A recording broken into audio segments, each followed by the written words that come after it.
सुबह हो गई है और हमारा हो रहा है नाश्ता और उसके बाद फिर हम बारात के लिए रेडी होंगे। हमारी देहात की शादी और बिल्कुल ये देखें नज़ारे कितने मज़े के, ये भैंसें और ये देखें बच्चे जो है ना ट्यूबवेल पे नहा भी रहे हैं, इतना अच्छा लगता है। इधर इस साइड पे हमारा डेरा है, ये वाला ठहरे इधर से नज़र नहीं आएगा आगे झाड़ियाँ, ये वाला हमारा डेरा है भैंसों वाला मतलब। और बाकी ये कितनी ओपन जगह है, ये स्कूल है। डक ने तो माशाल्लाह इतनी तरक्की कर ली है, कितनी क्यूट क्यूट इसके बेबी हो गए हैं। ये ना मुझे काट ही ले हाई। और हम अब तैयार हो रहे थे बारात के लिए और लाइट ऊपर से चली गई। ये है मेरा बारात का ड्रेस वाइट कलर का, जो कि आप लोगों ने पहले भी देखा होगा, मैंने एक बार यूज़ किया पहना है। ये इसका दुपट्टा है, ये शर्ट है और ये इसका ट्राउज़र है और ये हुबान का है जो कि मैंने बहुत शौक़ से बनवाया था। ये नेट का ड्रेस है और इस पर ये पर्ल्स वाली लेस लगी हुई है और इसके साथ ये है लेगी और ऐसे करके ये फ़्रॉक है नेट में, ये बड़ा प्यारा है। अब हम तैयार होते हैं बारात के लिए, टाइम हो गया है जाने का। हम आए हैं ब्राइडल का रूम जो है वो उस पे बेड शीट डालने, क्योंकि अभी तक फर्नीचर जो है ना वो पूरा आया नहीं, बहुत अर्जेंट शादी अरेंज हुई है तो जो सामान है ना वो फुल बन के आया ही नहीं। ओहो नीचे चली गई। तो इतनी मुश्किल से ना ये हमने बेड शीट जो है ये पेटियों से निकाली है, इसे हम ऊपर डालते हैं। बेड शीट हमने बिछा ली और अब हम बारात के लिए निकलते हैं। बारात थोड़ी दूर जानी है।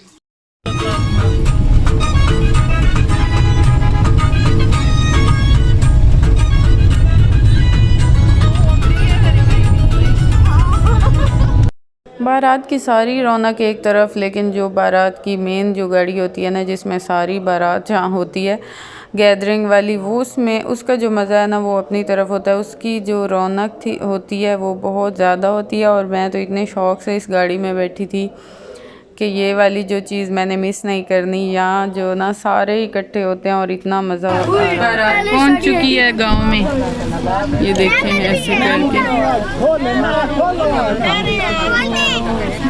आंटी वो फूलों वाली गाड़ी। अच्छा, उसके बाद जो सालियों की रस्म होती है दूध पिलाई, तो वो स्टार्ट हो चुकी थी और ये भी बड़ी रौनक वाली रस्म होती है। वैसे तो ज़्यादा सी रस्में होती हैं लेकिन हमारे यहाँ अब आहिस्ता आहिस्ता ना 1 बाय 1 करके कम होती जा रही हैं, तो कोई 1-2 ही रह गई हैं, जिनमें से ये एक दूध पिलाई होती है जिसमें सालियाँ दूल्हे से लाग वगैरह लेती हैं। तो ये हुई और ये इसमें भी बड़ा इंजॉय किया सब ने और दूध पिलाई हुई और लाग वगैरह जितने भी उन्होंने मांगे उसके मुताबिक थोड़ा सा रौनक लगी। शुगल ना मना करते करते फिर लाग दिए जाते हैं, तो ये बड़ा इंटरेस्टिंग एक पार्ट होता है। वैसे तो दरवाज़ा रुकाई भी होती है जिसमें वो एंटर नहीं होने देते बारात को, लेकिन वो हुई नहीं थी। ये हमारी दुल्हन तैयार हुई बैठी है, दूध पिलाई भी होगी, अब निकाह होगा।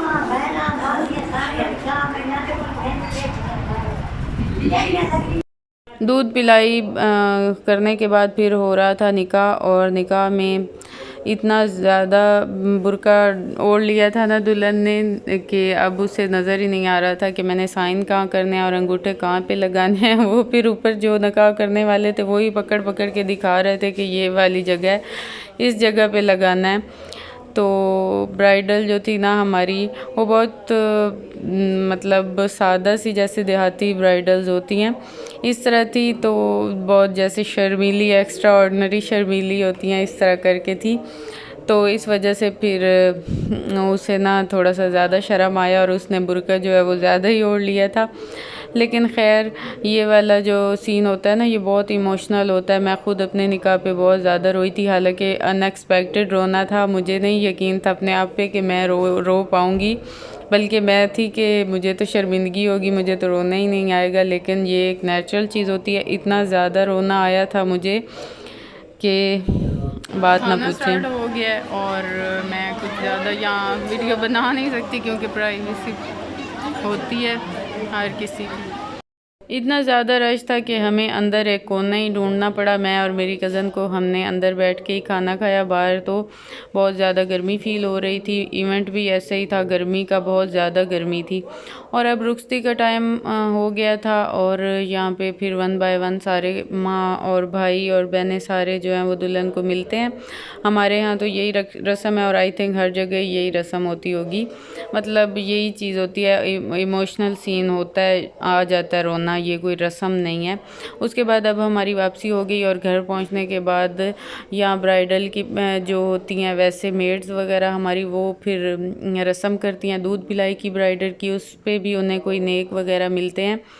और उसके बाद फिर वो रस्म हुई और फिर मैंने ड्रेसेस बिल्कुल नहीं देखे हुए थे ब्राइडल के, तो वो मुझे दिखा रही थी। यहाँ इतने प्यारे प्यारे डिज़ाइन और ड्रेसेस थे ना, एक मेरे ख्याल में ज़िंदगी में यही दिन होता है जिसमें इतने ज़्यादा कपड़े एकदम ही बनते हैं और इतने खूबसूरत होते हैं।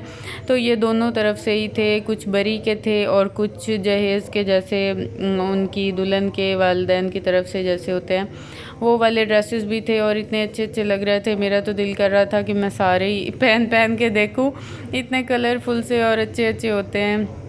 तो कुछ सीज़न के मुताबिक थे, लॉन के गर्मियाँ थी तो इस वजह से ज़्यादातर लॉन के भी ड्रेसेस थे, कुछ स्टिच्ड थे कुछ अनस्टिच थे, इस तरह करके बरी जैसे पूरी होती है ना, बड़ी कलरफुल सी बड़ी मज़े की चीज़ें थी। और उसके अलावा कुछ कपड़े होते हैं, कुछ ड्रेसेस जो कि मिलते हैं ब्राइडल को गिफ्ट, जो शादी पे मेहमान आए हुए होते हैं उनकी तरफ से, वो कुछ ड्रेसेस थे वो भी बड़े अच्छे थे। ये भी रस्म में शामिल होता है कि कोई आए और फिर वो ड्रेस भी साथ गिफ्ट लाता है दुल्हन और दूल्हे के लिए। और उसके अलावा बाकी शूज़ वगैरह और बाकी सारी चीज़ें थी वो भी बड़ी प्यारी थी। तो इलाकाई लिहाज से ना शॉपिंग की हुई थी, वहाँ से ही हमें जो नज़दीक इलाका पड़ता था शहर, उधर से ही शॉपिंग की हुई थी, तो उसके मुताबिक देहात के लिहाज से अच्छी थी सारी चीज़ें। तो शूज़ भी बड़े प्यारे थे, लेकिन ब्राइडल का जो पाँव था वो इतना छोटा सा था कि मैंने बड़ी कोशिश की कि मैं एक दफ़ा पहन के और मेरे पाँव में फ़िट आ जाए, लेकिन मुझे ये छोटे थे शूज़। शादी से हम वापस आ चुके हैं और बहुत थके हारे, हालत बहुत ख़राब है। ये मेरा ड्रेस था जो कि मैंने पहना है और हील जो है ना वो वैसे ही थका देती है और ऊपर से जो गर्मी की शादी होती है ना वो तो वैसे ही हालो बेहाल कर देती है बंदे को। तो अब मैं घर आई हूँ, मगरिब का टाइम हो गया, मगरिब की अजान हो गई है, मैं अपने कपड़े चेंज करती हूँ और नमाज भी पढ़नी है, नहाती हूँ। और बस यही थी मेरी आज की वीडियो। आई होप कि आप लोगों को पसंद आई होगी। अगर पसंद आई हो तो लाइक और सब्सक्राइब ज़रूर कीजिएगा।